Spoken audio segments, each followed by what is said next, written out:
Okay, so the record we're going to be talking about today is the debut album from a Scottish rock band.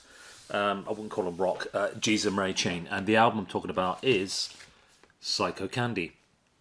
This album was released in November 1985 on Blanco Records. It's also considered a landmark recording in its combination of guitar feedback. Oh my god, there's so much on this. If you've not heard this album, wait to hear this. And noise with traditional pop melody and structure, which proved influential in the forthcoming shoegaze genre. So shoegaze style music was like huge in the kind of early 90s, mid 90s as well. You know, had bands like Ride, you had like Lush, there's so many bands, but this was such an iconic album.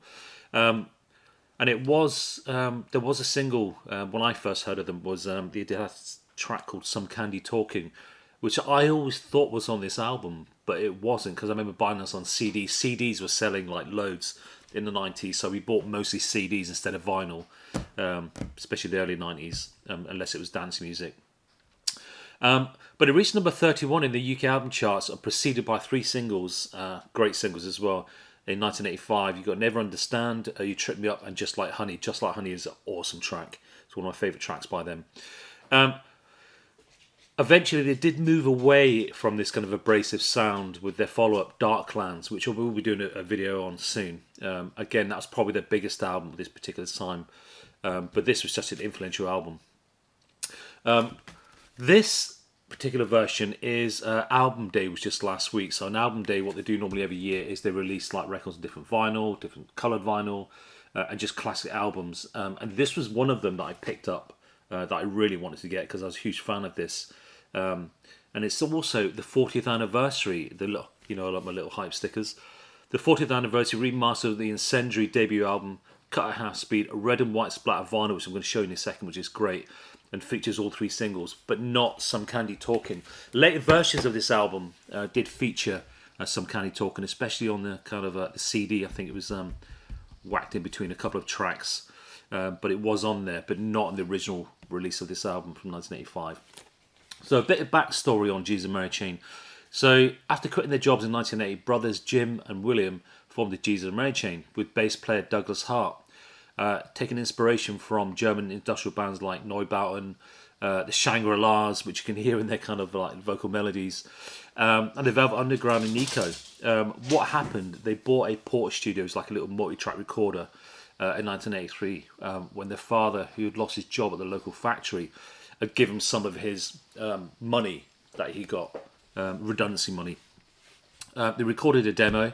I think it was tracks Upside Down, Never Understand, which was heard by Bobby Gillespie from Primal Scream, who then handed it on to Alan McGee from Creation Records, who then showcased them in London, and that's how they kind of got signed to, they got released. But this, I mean, what an incredible band. Now, I did see them, I think it was like early 90s in Germany, and it was the first gig I ever did a stage dive at, so I must have been early 20s at the time.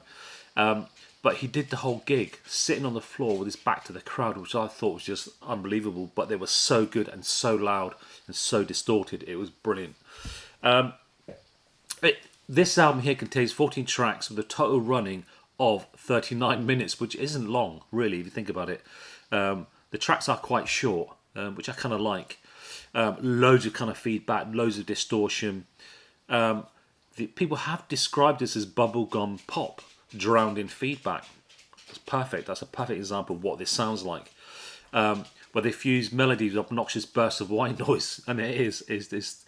Sometimes you think, did they record that right? But actually, was that on purpose? I'm not too sure, but whatever they've done, it sounds perfect. So the album is the original artwork. I said you got the hype sticker on it, the 40th anniversary. I can't believe that's 40 years already. Great cover. It looks like it's taken from a video. The original look that is like that as well. They haven't just kind of screen printed this from the actual CD or the original version. This is how it looked. The back, again, you've got, it's almost like it's taken from a screen. Recorded at Southern Studios, engineered by John Loader, produced by Jesus Mary Chain, backing vocals Karen and Lawrence, whoever they are, but thank you very much. And it's just tracks like Just Like Honey, The Living End, Taste the Floor. That is a good track. If you haven't heard that, you've got to hear that. The Hardest Walk, Cut Dead, In a Hole, Taste of Cindy, Never Understand, Inside Me, Sowing Seeds, My little side A was probably my favourite one on here. And you got to play this record loud. Now the inner sleeve is exactly the same as the original release. So you've got various images of Jesus and Mary Chain, and then you've got the back, the name of the tracks, some pictures of them, but some bits taken from the lyrics. Maybe that is all the lyrics. And then you've got photos, who they're taken by, Psychocandy. But this is the best bit of this version. So this is the version for Album Day, under the Rock title. 40th anniversary. This is the vinyl. I mean, check that out. And it's the original label as well. They haven't changed the label. But look at that vinyl. That is so nice. The red and white splatter. And I'm so glad to eventually, finally have this on vinyl. As I said, I had it on CD, had the other stuff on vinyl, but I never quite bought this on vinyl. And I'm so glad to have that. You must check out, if you don't know the Jesus and Mary Chain, you've got to check out their back catalogue because they're just insane. Even the album they released a couple of years ago was great. I just think they're absolutely fantastic, and they just think outside the box as well. They don't conform. If you listen to a lot of stuff lyrically, sonically, how they're recorded. Also arrangement-wise, if you listen to the arrangements, they're very odd, and I love that. I love them for that. But this is my entry to the Jesus and Mary Chain, my first listening to them. And if you don't know the single Some Candy Talking, check that one out as well. That is on later versions of this album. But that is Jesus and Mary Chain, Psychocandy. And just to let you know, this is the Album Day version, but Third Man Records, the label owned by Jack White from the White Stripes, is also going to be releasing the 40th edition, which is coming out on November the 14th. I don't know any more than that. I don't know if there's going to be extra tracks on that. I'm sure there is going to be. It can't be the same as this. I'm sure it's going to be the 40th anniversary edition. It's going to have maybe a different sleeve, maybe different tracks. Maybe it's going to have Some Candy Talking. But that's coming out Third Man Records on Friday the 14th. My God, it's not the 13th of November 2025. I will buy that if it's different. I will buy that, and I will do a video on that because I do like what Third Man Records do. Big fan of their kind of issues. But anyway, Jesus and Mary Chain, Psychocandy. If you haven't heard it, go and check it out. Thank you very much.